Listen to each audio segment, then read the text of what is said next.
আজকে তোকে ইচ্ছে মতো পিটাবো। এখন পালিয়ে যাবি কোথায়? আরে আপু, তুমি আমাকে ধরতে পারবে না। নদী পার হয়ে যাবি কিভাবে?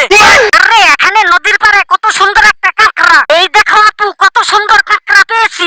কাঁকড়াটা ঝুড়িতে রেখে দেই। আরে এখানে তো আরো অনেক কাঁকড়া রয়েছে। আজকে তো সবগুলো কাঁকড়া আমি বাসায় নিয়ে যাব। এই দেখো আরো একটা পেয়েছি। আরে চম্পা, তাড়াতাড়ি কাঁকড়াগুলো নিয়ে উপরে চলে আয়। আজকে এই ঝুড়িটা ভরে কাঁকড়া নিব।